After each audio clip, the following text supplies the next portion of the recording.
नमस्कार दोस्तों, मैं एमआर मंसूरी विकलांग हरी ट्रस्ट के दिव्यांगम चैनल से आपका स्वागत करता हूं, इस्तकबाल करता हूं। दोस्तों, आज संडे है। संडे स्पेशल में कुछ न कुछ खास होता है और आप लोगों को बेसब्री से इंतजार रहता है कि संडे स्पेशल में मंसूरी जी कुछ न कुछ खास लेके आएंगे। जी हाँ, आपके सब्र की सीमा मैं समझ सकता हूं कि किस प्रकार से आपने साप्ताहिक जो भी सुधा जी का, मिश्रा जी का और ऐसे तमाम से दिग्गज लोग, प्रवीण सिन्हा जी ने आपको बहुत कुछ बताया। आज हम उस शख्सियत से आपको रूबरू कराने जा रहे हैं, क्योंकि आज हम ऐसी कोई बात नहीं करेंगे जो मोटिवेशनल हो, क्योंकि मोटिवेशनल बहुत बातें हो चुकी, सकारात्मक की बहुत बातें हो चुकी। अब बात आती है कि हम अगर व्यवसाय करें, नौकरी करें, दोनों में क्या अच्छा है। ऐसा और ऐसे शख्स से कहलवाएं जो अपने आप में काबिलियत हो, अपने आप में एक ऐसे महारथी हो, जो जिन्होंने छोटे पावदान से, ये नहीं कि सीधे डीएमएसपी या करोड़पति घर में पैदा होकर और अपने उसी चीज सिस्टम को संभाला, एक छोटे स्तर से अपने आप को उठा के और एक बड़े पावदान पे ले जाना, ये अपने आप में बहुत बड़ी काबिलियत है, अपने आप में बहुत बड़ा जज्बा है अपने आप। और जब इंसान अपने लिए कुछ करता है तो अपने लिए नहीं करता, अपने बच्चों के लिए, अपनी बीवी के लिए, अपने परिवार का नाम रोशन करने के लिए इन तमाम चीजों को करता है। और इंसान काबिल तब तक नहीं कहलाता है जब तक कि अपने आप को समर्पित न कर दे। लाइन कोई भी हो, विभाग कोई भी हो, अगर हम अपने आप को समर्पित कर देते हैं तभी उस चीज में काबिल करते हैं। आपका वक्त जाया ना करते हुए सीधे आपको बात कराते हैं सीतापुर जनपद के आकाश बजरंगी। अगर आप सीतापुर से हैं तो निश्चित रूप से आप उनको जान रही होंगी कि वो कौन शख्सियत है। वो आपको अस्पताल में भी मिलेगा, आपको कोतवाली में मिलेगा, आपको अदालत में मिलेगा। ऐसा नहीं कि उसका कोई काम है। वो जनता के लिए, समाज के लिए समर्पित रहने वाला वो शख्सियत, वो व्यक्ति। ऐसे लोग समाज में बहुत कम होते हैं और जो होते हैं वो लाजवाब होते हैं। चलिए हम बात कराते हैं सीधे आकाश जी से। जी नमस्कार।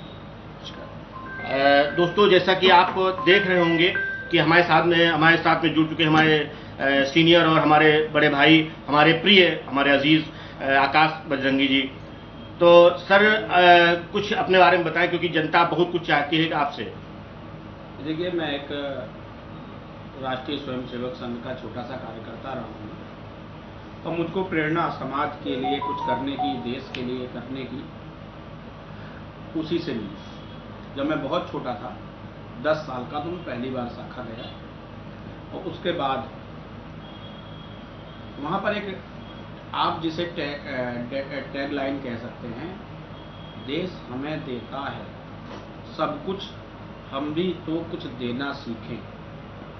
इस बात को मेरे दिमाग में शुरू से झकझोर के रख दिया और मैं उसी बात को लेकर अपने जीवन को जीता आ रहा हूँ।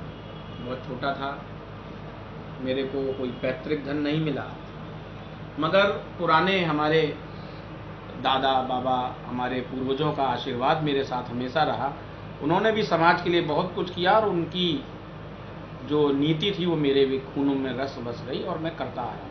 मैं सामाजिक कार्यकर्ता भी हूँ, राजनीतिक कार्यकर्ता भी हूँ और प्रयास करता हूँ कि अपने परिवार, जिसको मैं पूरे नगर को अपना परिवार मानता हूँ, उसके लिए मैं कुछ काम कर सकूँ। और जब मैं इस दुनिया से जाऊँ तो ये परिवार मुझे बरसों तक याद रखे। देखा मित्रों, किस साधारण भाषा में आपको आकाश जी ने बताया कि बहुत, मतलब एक मुझे जो लगा अभी कि समाज का दर्द, परिवार का दर्द अपने दिल के अंदर, अपने हृदय के अंदर रख के काम करने का जज्बा है। अच्छा सर, जो आप ये जो लोगों के साथ में भलाई कर रहे हैं, अच्छा काम कर रहे हैं, इसकी प्रेरणा आपको कहाँ से मिली आकाश सर? मैंने आपको बताया, मैं राष्ट्रीय स्वयंसेवक संघ का एक छोटा सा कार्यकर्ता था और कार्यकर्ता आज भी हूँ, स्वयंसेवक कहते हैं उनको।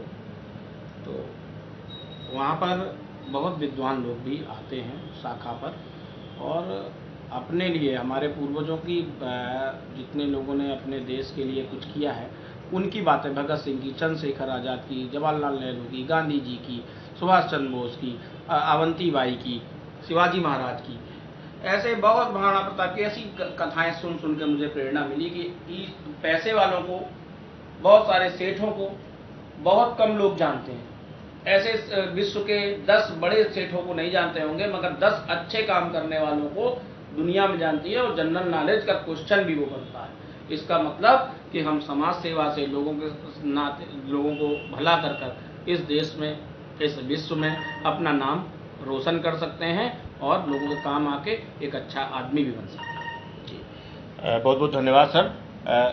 जैसा कि आपने बताया कि किस तरीके से उनको प्रेरणा मिलती है, किस तरीके से वो काम करना चाहते हैं और काम करते हैं, समाज के हित के लिए काम करते हैं। अपने को झकझोर देने वाली बात है कि अपने को उस धारा में लाने के लिए, उस सिस्टम में लाने के लिए बहुत कुछ करना पड़ता है, बहुत कुछ सीखना पड़ता है, बहुत समाज की दिक्कतों का सामना करना पड़ता है, जैसे कि आप लोग भी देख रहे होंगे। तो अगला मैं आप सर, ये जो अभी मैं देख रहा हूँ सीतापुर, क्योंकि मैं बड़ा सौभाग्यशाली हूँ कि सीतापुर में हूँ और आप लोगों से जुड़ा हुआ हूँ, कुछ ये स्वास्थ्य संबंधी कुछ बात बताएं कि देखिए 2009 में एक छोटी सी घटना ने हम लोगों को रक्तदान की ओर प्रेरित किया। ऐसे यूं तो मैं 18 वर्ष का हुआ था और कानपुर में मेरे एक रिश्तेदार के यहाँ रक्त की ज़रूरत पड़ी और मैंने जैसे लोगों को इंसिस्ट करके, लोगों को आग्रह करके दिया जाता है, मैंने पहली बार दिया था। मगर 2009 में सीतापुर में एक ऐसी ज़रूरत पड़ी, पड़ोसी की पत्नी को कैंसर पीड़िता थी, उनको 3 यूनिट ब्लड की ज़रूरत थी और देने वाला उनके पास कोई नहीं था। उस समय हमने दो मित्रों से आग्रह किया और हम गए, तीनों लोगों ने उनको रक्त दिया। फिर मन में विचार आया कि ऐसे बहुत सारे लोग रक्त के लिए बड़े परेशान रहते होंगे, स्वास्थ्य लाभ नहीं हो पाता होगा, तो हमने एक पूरी टीम बनाकर, आज हमारे पास 1800 लोगों की टीम है। 2009 से आज 13 साल में 1800 लोगों की टीम है, जो यहाँ सीतापुर, लखनऊ, हरदोई, लखीमपुर आदि कई जिलों में रक्तदान का काम भी करती है। इसके अलावा गरीब लोग होते हैं, उनको निःशुल्क इलाज कराने की भी व्यवस्था करती है।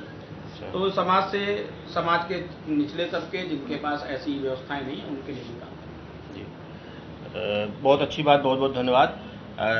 किस तरीके से जो एक जीवन को चलाने के लिए सांसें तो जरूरी है, पानी जरूरी है, लेकिन इन हम रगों में जो खून दौड़ता है वो भी बहुत महत्वपूर्ण है। सर ने बताया कि किस तरीके से वो 1800 लोगों का 1800 लोग जुड़े हैं, जिसमें महिलाएं और पुरुष दोनों। अच्छा, महिला वर्ग और पुरुष वर्ग दोनों ही लाजवाब तरीके से जुड़े हैं और सिर्फ ऐसा नहीं जुड़े कि अपने खून देने के लिए, इनके साथ समर्पित रहने के लिए भी तैयार रहते हैं, जैसा कि मैं अस्पताल में और तमाम जगह देखता हूं। तो क्या सिस्टम है सर आपका ब्लड बैंक का? देखिए, हम लोग सबसे पहले तो किसी व्यक्ति को, अभी तो नए युवा पीढ़ी पर ज़्यादा ध्यान दे रहे हैं, जो हमारे भाई भतीजे पड़ोसी 18 वर्ष के युवा जो हो जाते हैं, उनका रक्तदान उनके जन्म दिवस पर ही कराने का प्रयास करते हैं। इसके अलावा कॉलेजों में शिविर लगाकर लोगों को अपने साथ जोड़ते हैं और उनको एक अपनी तरफ से एक वादा भी करते हैं कि भगवान न करे कभी आपको, कि आपके किसी रिश्तेदार को कभी रक्त की जरूरत पड़ी तो आपको बिल्कुल भी परेशान नहीं होना पड़ेगा। हमारे साथ जुड़ेंगे, रक्तदान जैसा अच्छा महान कार्य करेंगे, तो आपके साथ 1800 लोगों की टीम खड़ी है और आपको मदद करने के लिए तैयार हो जाएगी। इस वजह से लोग जुड़ते भी हैं, रक्तदान को लिए प्रेरित भी होते हैं, रक्तदान भी करते हैं और उन्हें अच्छा लगता है, फिर और लोगों को भी वो साथ में जोड़ते हैं। ऐसे भी लोग हैं, जैसे कल मैंने एक रक्तदान के लिए बुलाया था, वो PWD में काम करते थे, उन्होंने कहा हमारे साथ हमारे एक बड़े बाबू भी आना चाहते हैं रक्तदान को, उन्होंने पहले कभी रक्तदान नहीं किया है, तो देखकर उनका भी मन किया और रक्तदान किया। वो निश्चित रूप से बार बार रक्तदान करेंगे। तो ये रक्तदान में अच्छा एक माइलस्टोन साबित होती है। जैसे सर अभी आप, मैं देख रहा हूँ सामाजिक स्तर पे कि रक्तदान को लोग बहुत ही, मतलब कह सकते हैं डर लगता है, कह सकते हैं कि उनको लगता है कि ऐसा कि मेरे शरीर का खून निकल जाने से बहुत कुछ बीमारी पड़ जाएगी। हाँ, तो क्या है सर? जैसे जो लोग ने अभी तक रक्तदान नहीं किया है, केवल वही समझते हैं जी, और जो रक्तदान एक बार कर लेता है उसको खुद पता चल जाता है कि रक्तदान करने से एक तो नई फ्रेशनेस आती है जी, दूसरा रक्त का शुद्धिकरण हो जाता है, पुराना रक्त निकलता है और नया रक्त बनता है। तीसरा, रक्त थोड़ा पतला होता है तो हृदय रोग जैसे बीमारियां, त्वचा रोग जैसी बीमारियां, ये सब होने की, शुगर की बीमारी, क्या बोलते हैं, रक्तचाप की बीमारी, ऐसी कुछ बीमारियों को होने की संभावना कम हो जाती है। इसके अलावा कम से कम 8 से ज़्यादा ब्लड के टेस्ट होते हैं। अच्छा। जब आप रक्तदान करते हैं तो 8 ब्लड टेस्ट हो जाते हैं, जैसे मलेरिया, HIV वगैरह, तो ऐसे हो जाते हैं। तो उससे क्या होता है, आपकी फिटनेस लेवल भी पता चलता है। और हर 3 महीने में 3 महीने बाद आप रक्तदान कर सकते हैं। मैं 51 बार, अभी 5 जून को मैंने 51वीं बार रक्तदान किया था। जी सर। मेरे चेहरे से लग नहीं सकता। लोग कहते हैं कि कमजोरी आती है या कुछ आती है, मैंने तो 51 बार किया है। और कभी कभी तो रक्तदान करने के पूरे दिन, जिस दिन ब्लड कैंप लगता है उस दिन कभी कभी तो 2-4-6 घंटे भोजन तक भी प्राप्त नहीं जी, होता, जी, क्योंकि बिल्कुल। उस समय इतनी व्यस्तता रहती है, मगर कुछ नहीं होता। ये उन्हीं लोगों को दिक्कत है जिन्होंने किया नहीं है। आप रक्तदान जैसे कोई भी करके देखेगा, उसे अच्छा लगेगा और निश्चित रूप से वो बार बार करेगा। ऐसा एक भी व्यक्ति ऐसा नहीं है जिसने एक बार रक्तदान हमारे साथ मिलकर किया और वो दोबारा रक्तदान उसने न किया हो, वो हमेशा करता है। बिल्कुल। बहुत ही साधारण शब्दों में सर ने आपको बताया कि अगर जो लोग अभी तक चाहे शहर से हों, चाहे देहात से हों, गांव से हों और महानगर से हों, किसी भी जगह से हैं, तो वो रक्तदान कर सकते हैं और करना भी चाहिए, जहाँ तक मुझे लगता है। क्योंकि जैसे बताया सर ने कि सर वो चीज़ फिल्टर हो जाती है। आप भी इस चीज़ को समझ रहे होंगे, क्योंकि ईश्वर ने हम लोगों को जानवर नहीं बनाया। बड़ी खुशी की बात है कि इंसान ही एक ऐसा शख्स, मतलब दुनिया में ऐसा जीव है जो हंस सकता है, बोल सकता है, अपनी परेशानी बता सकता है। वो चीज़ फिल्टर हो जाती है। आप भी इस चीज़ को समझ रहे होंगे, क्योंकि ईश्वर ने हम लोगों को जानवर नहीं बनाया। बड़ी खुशी की बात है कि इंसान ही एक ऐसा शख्स, मतलब दुनिया में ऐसा जीव है जो हंस सकता है, बोल सकता है, अपनी परेशानी बता सकता है। आपने जानवर को कभी एप्लीकेशन देते थाने में देखा है? नहीं देखा होगा। इंसान को देखा होगा, कई हजारों लोगों को देखा होगा। तो दोस्तों, हाँ सर, अगर ब्लड की किसी की जरूरत है तो किन किन जिलों में है अपनी संस्था? देखिए, हमारा अभी संस्था तो इसी जिले में है। अच्छा। किंतु जब हम रक्तदान का बहुत बड़ा शिविर लगाते, साल में एक बार बहुत बड़ा शिविर लगाते, अच्छा। उसमें 4 से 5 जिलों की टीमें आती हैं। जैसे जी। लखीमपुर की टीम आ चुकी है, कानपुर की टीम आ चुकी है, हरदोई की टीम आ चुकी है, सीतापुर की आ चुकी है, और बरेली और शाहजहांपुर भी हमने रक्त दिया है। अच्छा। अपने यहाँ से, अपने कैंप के माध्यम से। अच्छा। और अब ये नई योजना आई है कि तहसील स्तर पर कॉलेजों में हम लोग रक्त इकट्ठा करेंगे और अलग अलग ब्लड बैंकों को। देखिए, जब यहाँ से क्रिटिकल इलनेस में कोई मेडिकल कॉलेज जाता है, पीजीआई जाता है, बलरामपुर जाता है, कि जो राम मनोहर लोहिया जाता है, उस समय आदमी असहाय पाता है। वहाँ पर 3 यूनिट कह दिया, आदमी 1 गया है, 2 गया है, और वहाँ पर लोगों को, ज़्यादा लोगों को साथ में रहने भी नहीं देते। जी। तो उसका क्या होता है कि उसको एकदम से परेशानी पड़ जाती है। अगर ब्लड बैंकों में ब्लड है तो बगैर रिप्लेसमेंट में भी मिलेगा, और या फिर उनके कार्ड के अगेंस्ट में भी मिलेगा। सीतापुर में अगर आपने ब्लड दिया है, बलरामपुर हॉस्पिटल को दिया है किसी, तो निश्चित रूप से रक्तदाता कार्ड वहाँ काम आ जाता है, लोगों को मिलता है। और आज भी हरदोई में, आज ही एक यहाँ के रक्तदाता के रिश्तेदार को हरदोई में आवश्यकता थी और यहाँ के कार्ड से उनको हरदोई में मिली। चलिए, बहुत अच्छी बात बताई। जैसा कि मेरा आज बात करने का जो तरीका था और जो मैं बात चाहता था, वो मेन मुद्दे की बात थी कि अभी व्यवसाय से नौजवान जो एजुकेशन करके निकले हैं, इंटर करके, हाई स्कूल करके जो निकले हैं और व्यवसाय करना चाहते हैं और 18 साल के पूरे हो चुके, उनके लिए क्या क्या योजना है, इस पर थोड़ा प्रकाश बताइए। देखिए, मैं सामाजिक कार्यकर्ता के साथ साथ एक राजनीतिक कार्यकर्ता भी हूँ और एक विश्व के सबसे बड़े राजनीतिक दल भारतीय जनता पार्टी का सीतापुर का नगर अध्यक्ष हूँ। भारतीय जनता पार्टी सबका साथ, सबका विकास, सबका विश्वास में विश्वास रखती है जी। माननीय मोदी जी ने एक बार एक उदाहरण के लिए बात कही थी कि युवक पकौड़ा बना सकते हैं। ये एक एग्जाम्पल के लिए, उदाहरण के लिए थी। बहुत चर्चाओं में रही ये लाइनें। जी, मैं आपको बताता हूँ, मैं भी एक छोटा सा फोटोकॉपी का व्यवसाय करता हूँ, आप भी जानते हैं। जी। मैं छोटा सा फोटोकॉपी करने का व्यवसाय करता हूँ। मेरी आजीविका से मेरा परिवार, मेरे दोनों बच्चे, मेरी पत्नी की आजीविका चल रही है। इसके अलावा 3 लड़कों की आजीविका चल रही है। जी। इसके अलावा मैं कहीं से टोनर खरीदता हूँ, कहीं से कागज खरीदता हूँ, किसी से लैपटॉप खरीदता हूँ और एसेसरीज खरीदता हूँ। इसके अलावा बिजली का बिल सरकार को देता हूँ, जितनी चीज़ें खरीदता हूँ उस पर टैक्स देता हूँ। तो मैं कहीं ना कहीं खुद व्यवसाय करता हूँ, औरों को देता हूँ। ये 150 करोड़ की जनता होने जा रही है इस देश में। आप क्या समझते हैं कि सबको सरकारी नौकरी देना संभव है? बिल्कुल संभव नहीं।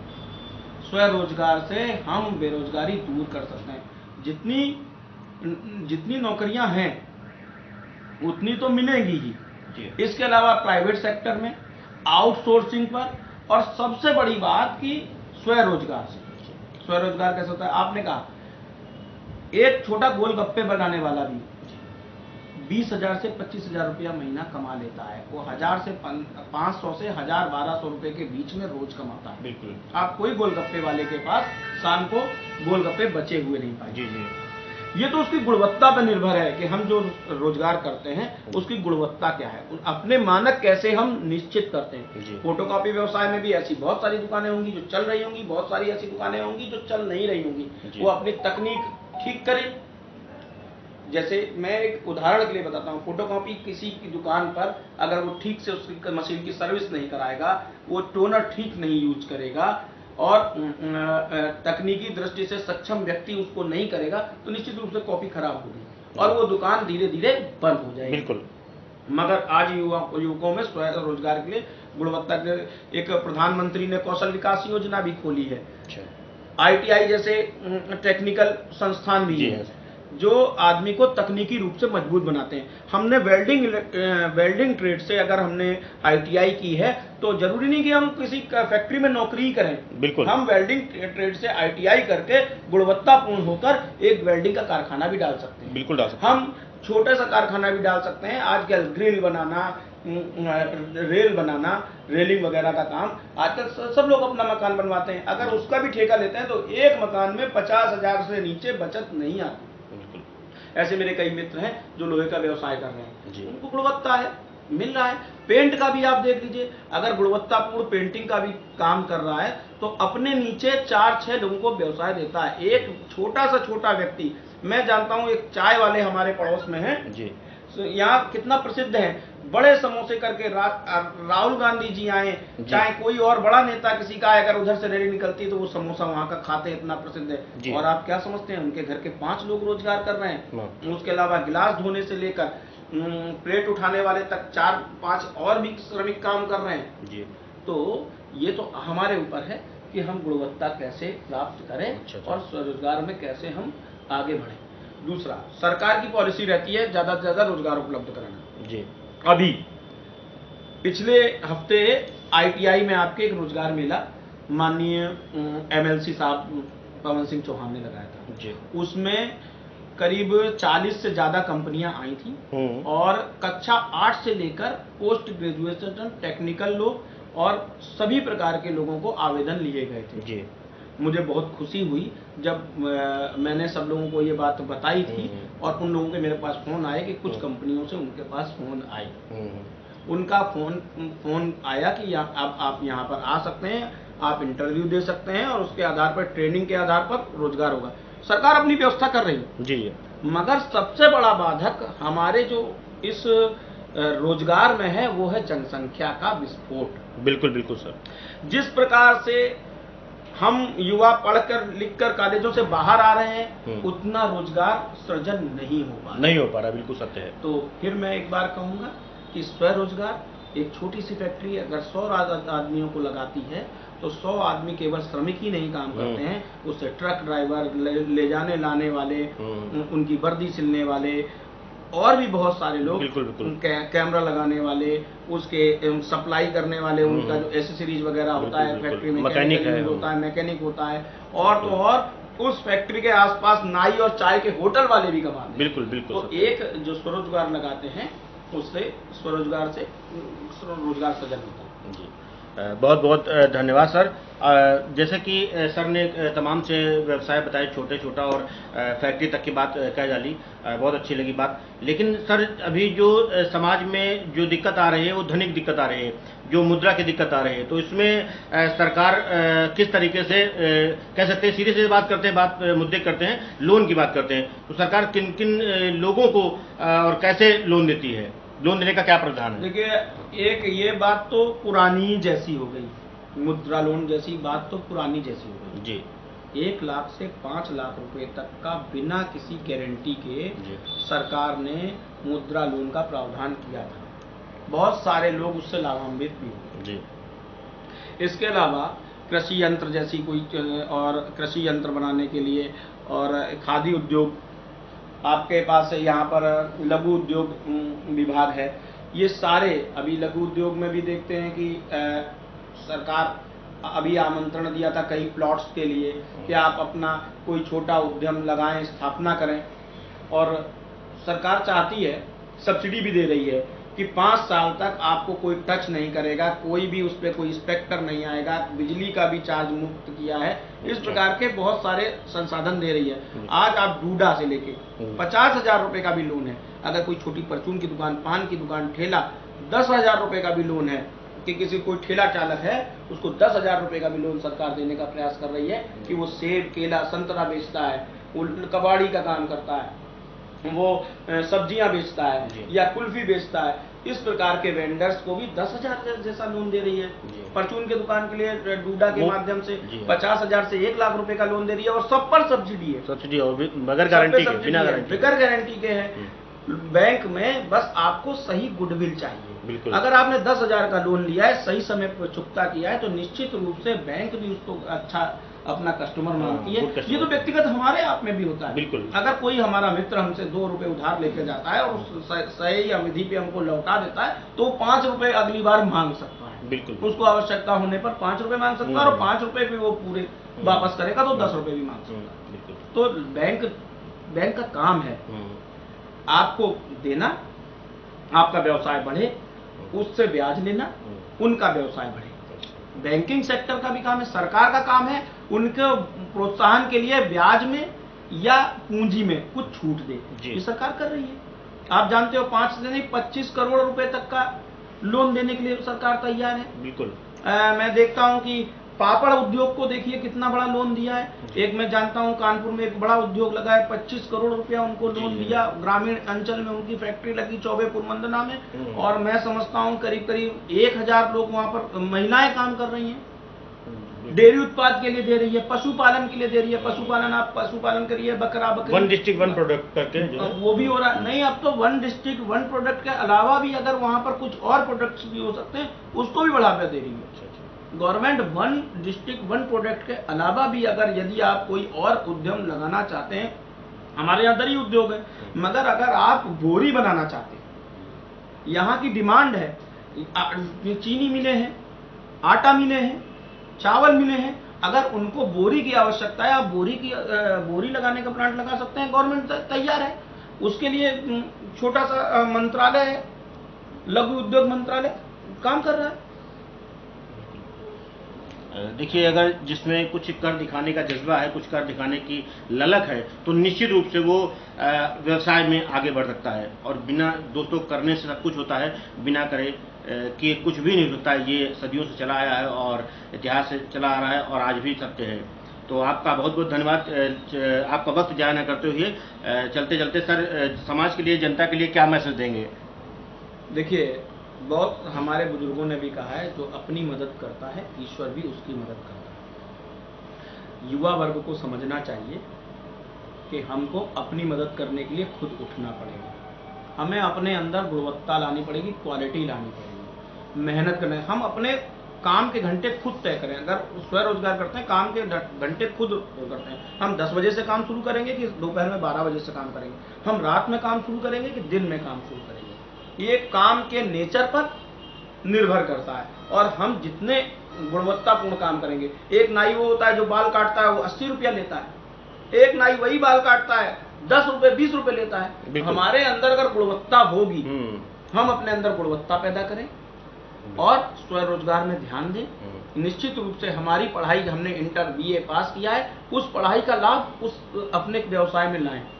मैंने आपको अपने लिए बताया था कि मैं फोटोकॉपी का व्यवसाय करता हूँ, इंटरनेट कैफे मैंने लगा दिया, पैन कार्ड, आधार कार्ड, ये सारे काम मेरे उसमें शुरू हो गए। मैं पढ़ा लिखा था, मैंने उसमें सारी और चीजें बढ़ा ली। आज भगवान की दया से मेरे परिवार में 4 लोग आराम से खाना खा रहे हैं और बल्कि 3 लोग और काम कर रहे हैं, उनका भी परिवार चल रहा है। तो मैं कह रहा हूँ अपने युवाओं से, सभी से, कि अपने काम में गुणवत्ता लाइए, अपने स्वभाव में सहनशीलता लाइए और